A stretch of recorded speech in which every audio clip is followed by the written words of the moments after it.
Hey everyone, welcome back to our channel. If you're new here, please subscribe. I'd really love that. If you're returning, how you doing? What we're going to be talking about today is events and uncanny parallels and similarities. And these are things that I've noticed, and I know you guys have noticed them too, but I wanted to put it all together so you could see the big picture, okay? There are uncanny parallels between recent films and past and current events that are making people become more concerned and paying more attention. It started, and this is recent, okay? It started with the movie Songbird and how it just so happened to come out in 2020 during the pandemic, okay? And it just so happened to feature what was referred to as a Q zone. And what was being rumored around that time? Q zones or camps, right? And then the movie White Noise came about. And on February 3rd, a 50-car train derailment in the small town of East Palestine, Ohio, caused a leak of chemicals. More than 2,000 residents were ordered to evacuate nearby buildings due to concerns over the leaks. It's hard not to point out the similarities between the disaster as it is depicted in the film and in reality and what happened in East Palestine, Ohio. Now, there was an interview that was done with an East Palestine resident, and this resident was also featured as an extra in the movie White Noise. And he spoke about the strange parallels. He said, talk about art imitating life. This is such a scary situation. And you can just about drive yourself crazy thinking about how uncanny the similarities are between what's happening now and what happened in the movie. Then Leave the World Behind comes out. Disaster strikes, the grid is down, no communication, no internet, nothing. Technology goes haywire, and it seems like the world is falling apart, right? Now, while there are various ideas put forward about the root of this catastrophe, you've got Russia, Iraq, North Korea, they're each put forward.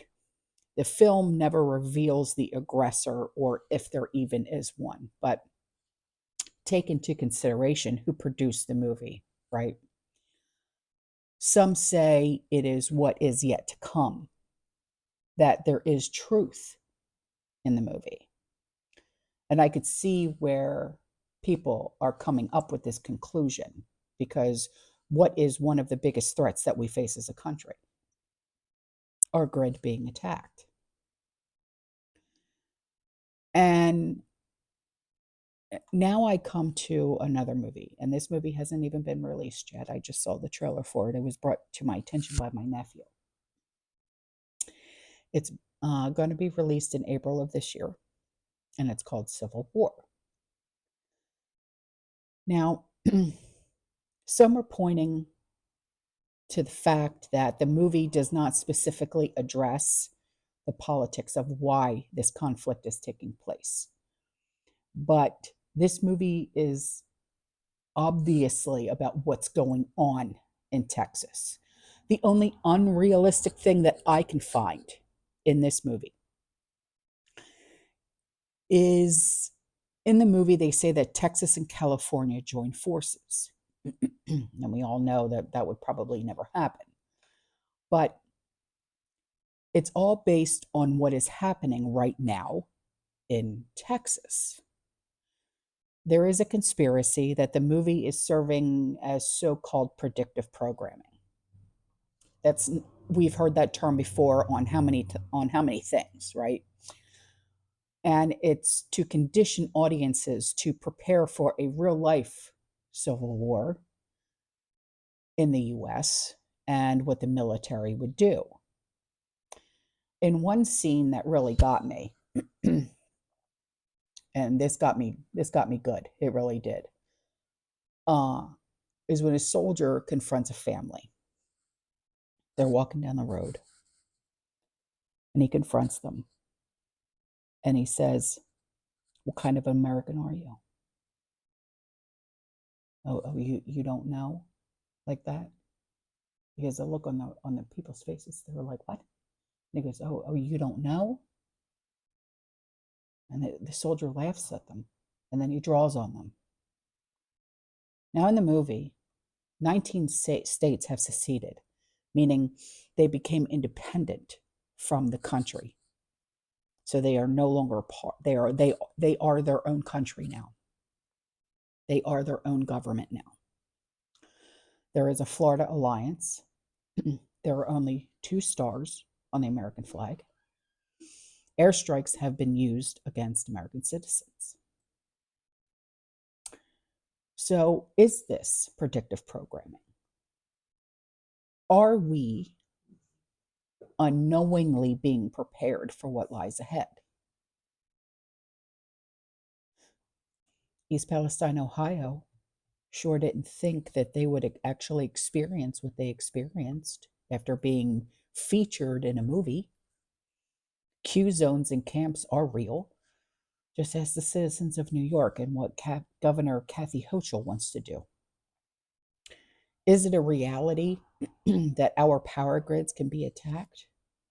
The number of direct physical attacks on U.S. power grids have soared 77% last year to 163%, which is a record high. 2 of the biggest power grid attacks occurred during December 2022. About 45,000 people were left in the dark in North Carolina for days.